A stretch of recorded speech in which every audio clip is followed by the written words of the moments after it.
What if humanity's greatest weapon wasn't a fleet or a bomb, but the chilling power of its silence, a silence that could unravel the galaxy's mightiest empires without a single shot? Stay with us to witness the moment humanity steps into the cosmic spotlight, not with a battle cry, but with a quiet so deep it bends the stars to its will. This isn't just a tale of survival.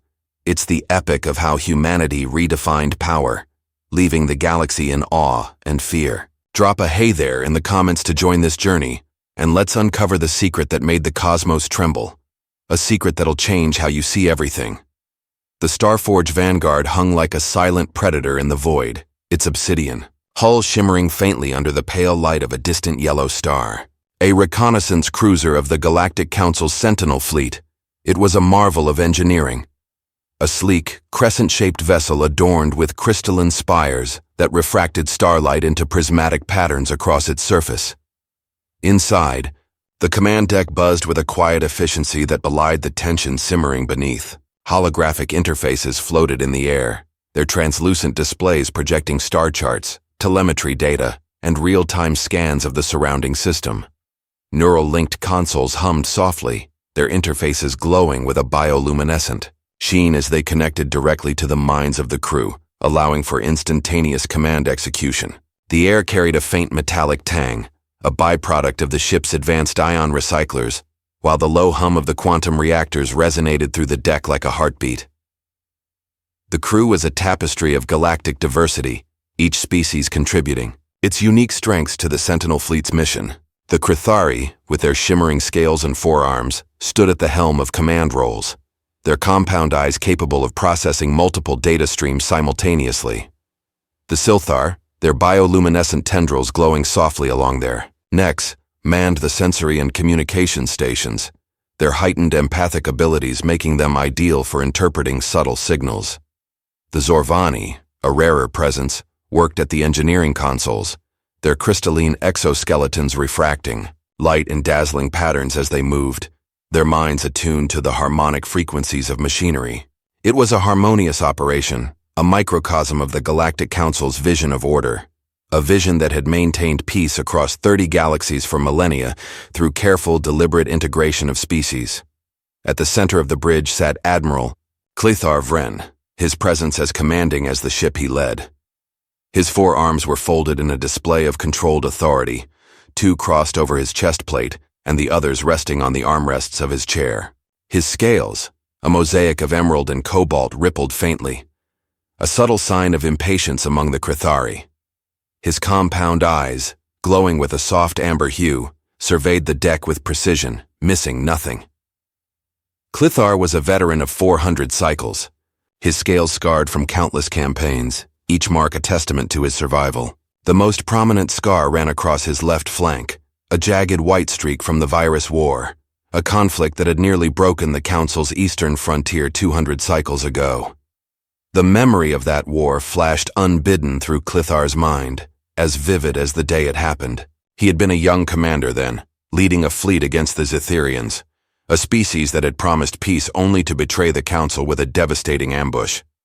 Clethar could still hear the screams of his crew as the Zetherian plasma mines tore through his flagship, the Dawnspire, reducing half his fleet to glowing debris in moments. He had survived by sheer luck, his escape pod jettisoned just before the ship's core detonated. The Council had hailed him a hero, but Clethar carried the weight of that failure like a stone in his chest. The Zetherians had taught him a bitter lesson. Emerging species could not be trusted. Their chaos, their unpredictability, was a threat to the ordered harmony the Council had fought to maintain. That lesson fueled his skepticism now, as he sat aboard the Starforge Vanguard, tasked with monitoring a species he considered beneath notice. "Tell me again," Clethar rumbled, his voice carrying the weight of centuries of command. "Why? We're wasting resources on this backwater system, when there are 25 other first contact prospects with far greater strategic value." His tone was sharp, cutting through the hum of the bridge like a blade. His scales darkened slightly, a Crithari gesture of disdain, as he leaned back in his chair, one of his arms idly tapping a sequence of coordinates into the neural interface, embedded in the armrest. Lieutenant Silra, a young Silthar officer stationed at the communications console, stiffened at the question.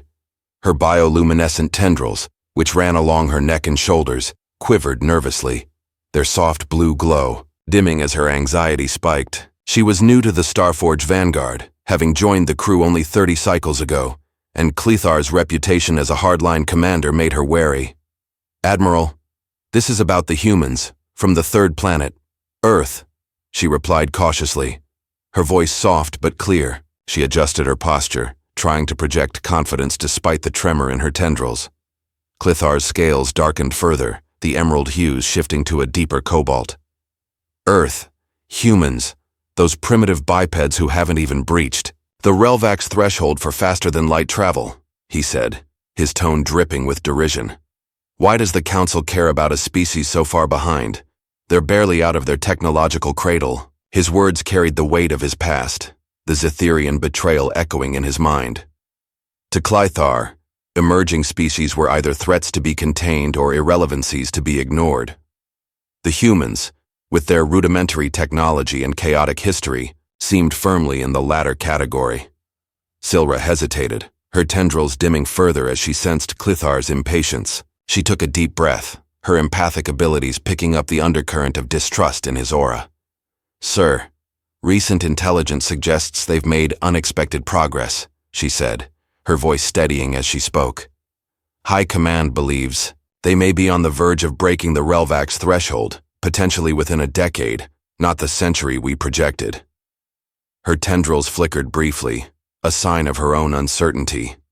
The humans were an enigma to her, their rapid advancement, defying the Council's predictive models. As a Silthar, Silra was trained to seek harmony in data, but the humans were a discordant note she couldn't quite place. Clethar's eyes narrowed, the amber light within them flaring with a mix of skepticism and alarm. "That's absurd," he growled, his scales rippling with agitation. "Our last assessment showed them as technological infants, barely capable of interplanetary travel." He leaned forward, his voice dropping to a dangerous whisper. "Are you telling me High Command thinks these humans are a priority over species with proven potential?" The question hung in the air, heavy with the weight of his disbelief. Clethar's mind raced back to the Zetherians, another species the Council had underestimated, with catastrophic results. Could the humans be another such mistake? Before Silra could respond, the bridge lights dimmed abruptly, casting the deck in shadow. The crew froze, their movements halting as the ship's AI spoke, its voice a cold mechanical hum that cut through the silence. "Unidentified object detected. Classification: unknown.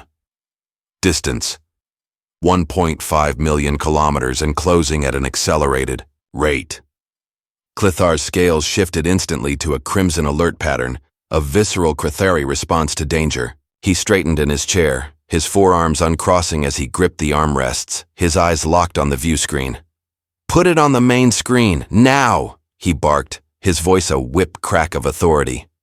The view screen flared to life, revealing a small, elegant vessel that defied every design paradigm Clethar knew. It was a probe, its hull a seamless blend of matte black and shimmering silver, with golden solar arrays extending like the wings of a mythical bird from Earth's ancient legends.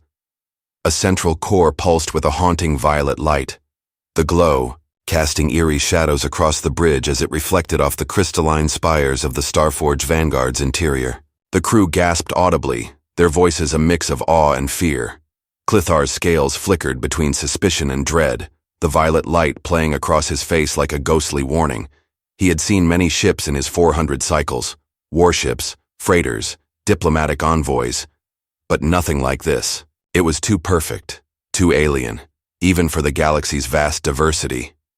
In the corner of the bridge, a Zorvani ensign named Kalith stood at her engineering console, her crystalline fingers trembling as she watched the probe.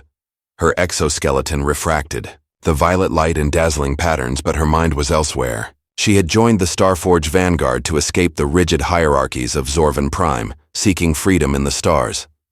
Now, faced with this unknown, she saw an opportunity. Discreetly, she activated a recording device embedded in her console, capturing the probe's image and the crew's reaction. She intended to leak the footage to the Ethernet, a galactic dark web where fringe worlds traded secrets the Council suppressed. Calith's actions were small, but they would soon send shockwaves through the galaxy, challenging the Council's control. "It's just a probe," Clythar muttered, though his voice betrayed unease.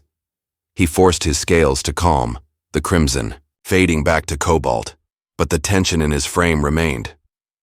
"Likely automated." Silra's tendrils flickered rapidly, her bioluminescence pulsing with alarm. "Sir, it's broadcasting," she said, her voice rising slightly. "Not just audio, a full-spectrum transmission, visuals, mathematical sequences, and messages encoded in over 500 distinct languages."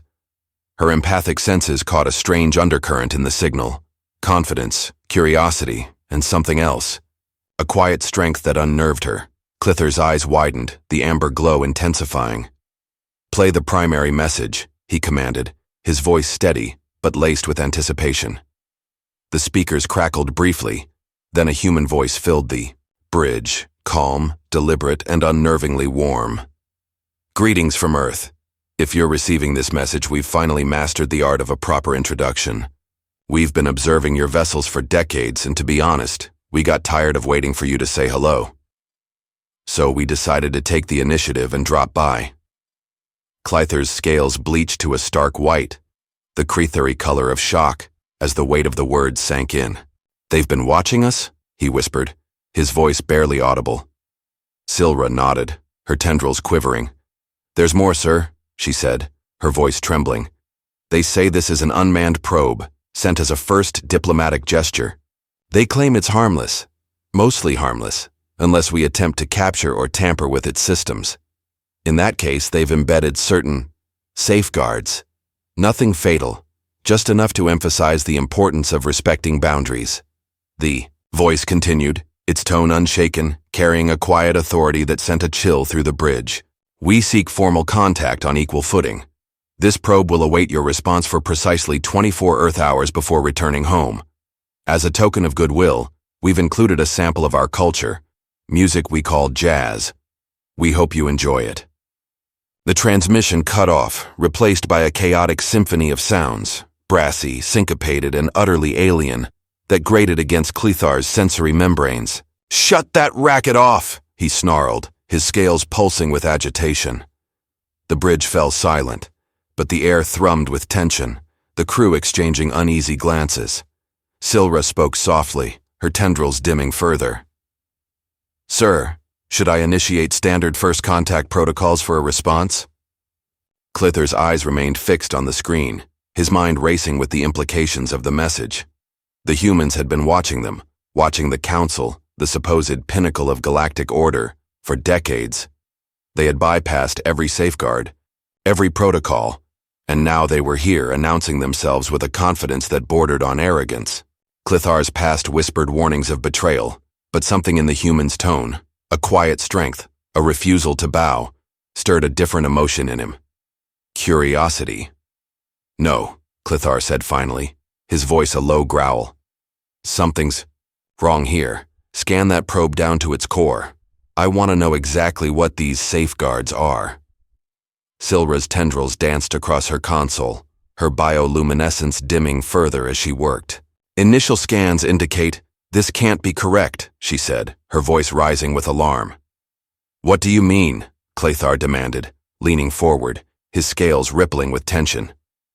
"Sir, the probe's energy signature is unrecognizable," Silra replied, her tendrils flickering rapidly. "It doesn't match any known propulsion system in our archives." Clythar's scales paled further, the cobalt fading to a ghostly gray. "Are you telling me these backwater creatures have invented a new form of energy?" he asked, his voice a mix of disbelief and dread. Silra nodded, her empathic senses overwhelmed by the implications. "Not just energy, sir," she said softly. "The entire design. It's beyond anything we've cataloged." The bridge fell silent again, the crew's eyes darting between the view screen and their admiral. Clythar stared at the probe, its violet glow a haunting reminder of the unknown. For the first time in 400 cycles, he felt a flicker of fear, not of war, but of something far more dangerous, a species that defied the galaxy's rules, that thrived in chaos where the Council sought order. The humans, it seemed, were no longer infants. They were something else entirely. On Earth, the seeds of this moment had been sown decades earlier, in the ashes of a world nearly torn apart. The year was 2090, and humanity had just emerged from the third global conflict, a war sparked by resource scarcity in 2075 that had claimed billions of lives.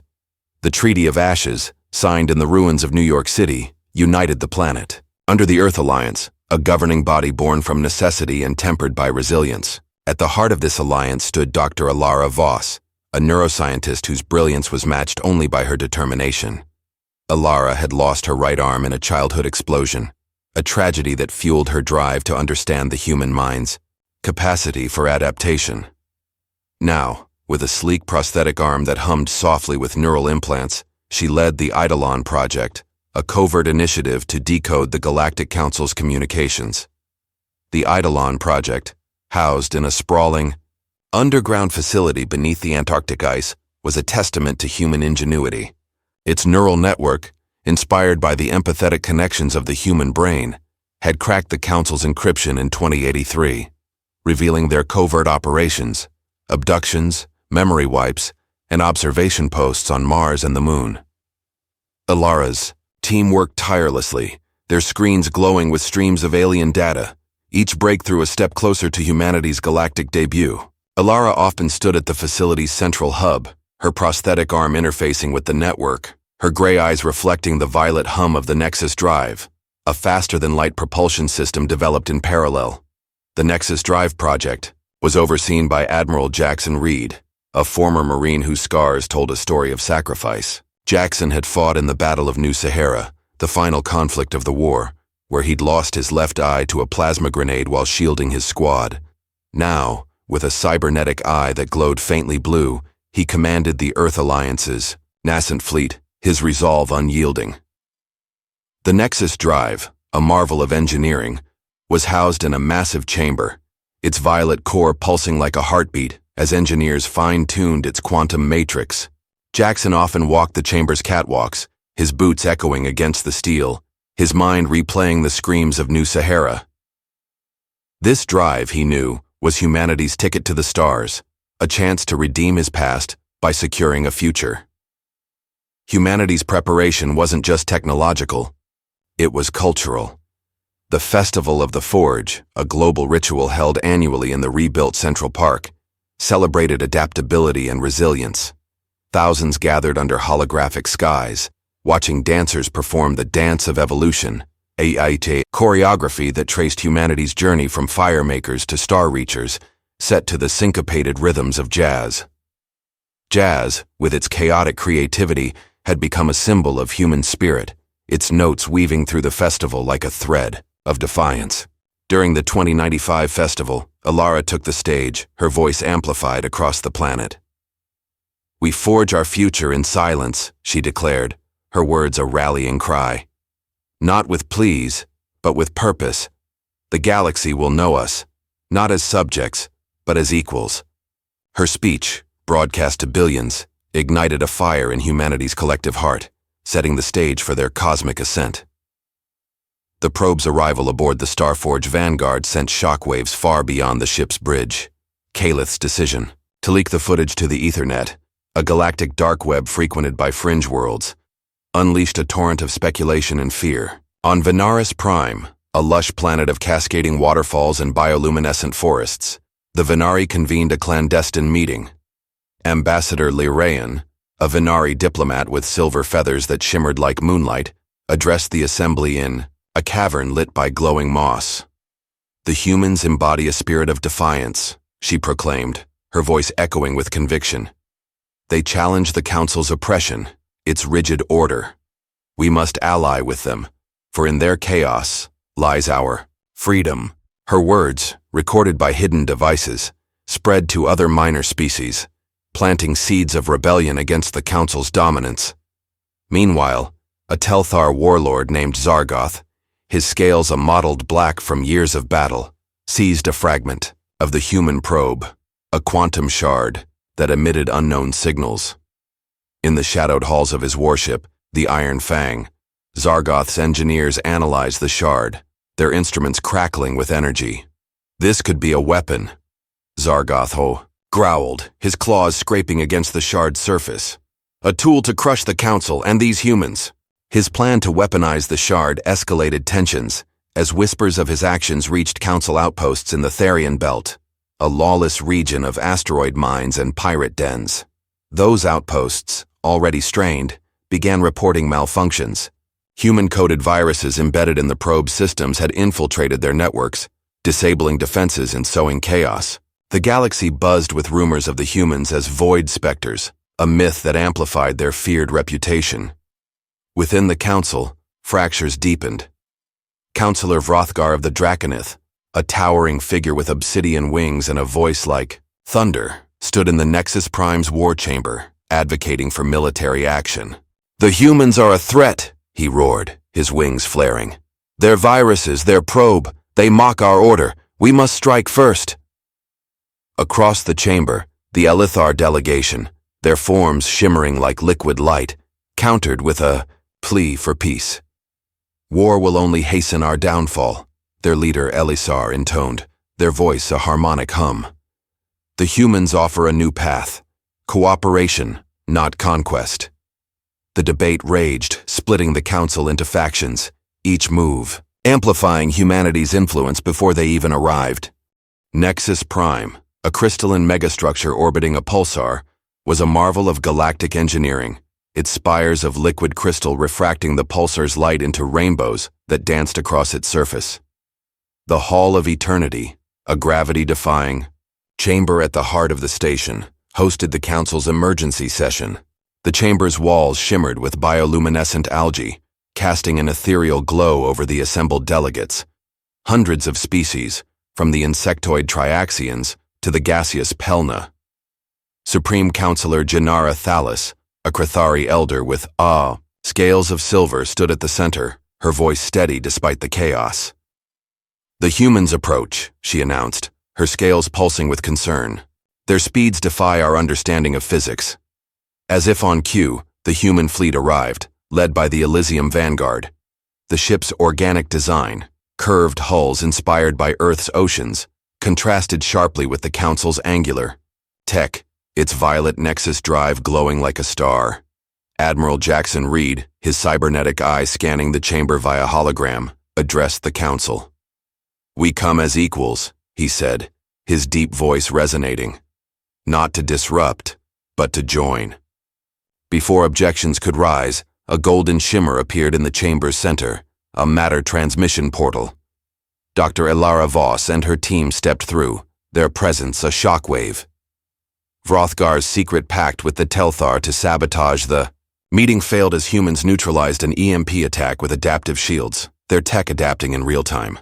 Ilara's calm negotiation, "We seek equals, not subjects," shifted the debate, forcing the Council to confront humanity's unyielding spirit. The confrontation at Nexus Prime wasn't just technological, it was philosophical. In a private chamber overlooking the pulsar, Ilara met with Clithar, their discussion a clash of ideologies. "Chaos fuels growth," Ilara argued, her prosthetic arm gesturing as she spoke. "Jazz, our music, it's chaos we've tamed into harmony. That's humanity's strength." Clithar, his scales a contemplative blue, countered, "The Council thrives on order. Chaos destroys." Ilara smiled, echoing Jordan Peterson's philosophy. "Order is the map. Chaos is where you draw it. We've grown by embracing both." Her words lingered, challenging Clithar's worldview. Jackson, meanwhile, reflected on loyalty. Standing on the Elysium Vanguard's bridge, he traced the scar across his face, a reminder of New Sahara. "I failed my squad once," he murmured to his second-in-command, Captain Lena Hayes. "But I'll never fail humanity. We build bridges, not walls." His resolve, born from past pain, underscored humanity's unity, a loyalty that surpassed the Council's fractured alliances. The Elethar, inspired by human adaptability, proposed the Harmony Accord, a doctrine of mutual growth that challenged Council norms. A human cultural showcase followed, A jazz symphony. Whispers of the void performed in the Hall of Eternity. Its chaotic notes resolving into harmony mesmerized delegates like Lorraine while unnerving Vrothgar, symbolizing humanity's ability to find beauty in struggle. 6 months later, the stellar Concord station orbited a neutron star. Its structure, a blend of human and council tech, biomimetic circuits woven with quantum lattices. Clethar and Alara stood on its observation deck, watching a joint research vessel analyze a temporal rift in the star, a phenomenon that could revolutionize travel. "We build bridges, not empires," Jackson had vowed during the station's opening ceremony, his words sealing the alliance. Clethar, now an advocate for change, reflected on humanity's optimism. "You believe the universe can be better," he said to Alara, his scales a soft blue. "That's your greatest gift." Alara nodded, her gray eyes on the star. "We've fallen, Clethar, but we always rise, stronger." Yet, a shadow loomed. Zargoth's shard research, hidden in the Therian belt, progressed, his weapon nearing completion, a threat that would test the Alliance's strength.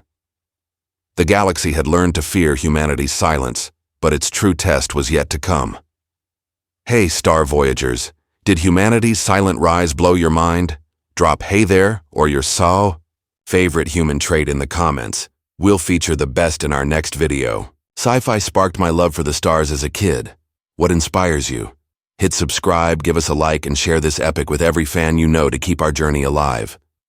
Check the pinned comment for a cosmic tip, and tap the card for our HFY playlist. A behind-the-scenes look or vote on the next saga's theme. Let's conquer the stars together. See you soon.